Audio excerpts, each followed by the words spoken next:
বাংলাদেশের অন্তর্বর্তী সরকার কর্তৃক আওয়ামী লীগ নিষিদ্ধ করার সিদ্ধান্তের প্রেক্ষিতে এক প্রতিক্রিয়ায় টাইম টেলিভিশনকে যুক্তরাষ্ট্র আওয়ামী লীগের সভাপতি ডক্টর সিদ্দিকুর রহমান বলেছেন, ডক্টর ইউনূস সরকারের কোনো অধিকার নেই আওয়ামী লীগ কেন কোনো রাজনৈতিক দলকে নিষিদ্ধ করার। তিনি আরও বলেন, শেখ হাসিনার নেতৃত্বে আওয়ামী লীগ এর উপযুক্ত জবাব দেবে। বাংলাদেশের কোনো টিভি বা কোনো মিডিয়ায় যে দলটির নেতৃত্বে দেশ স্বাধীন, যে দলটির দ্বারা বাংলাদেশ নামটি হলো, সেই দলটির কোনো মিডিয়াতে কোনো খবর প্রকাশ করা হয় না সেই দলের।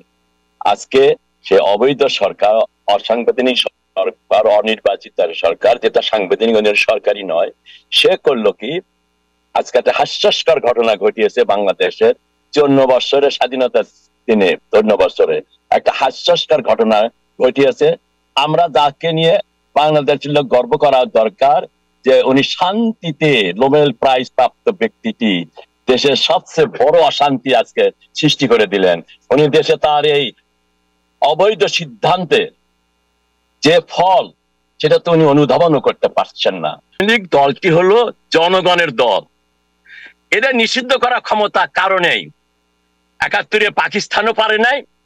আজকের যে অসাংবিধানিক একটা সিদ্ধান্ত নিয়েছে, এই সিদ্ধান্তের উত্তর বাংলাদেশের জনগণ তাদের দেবেন।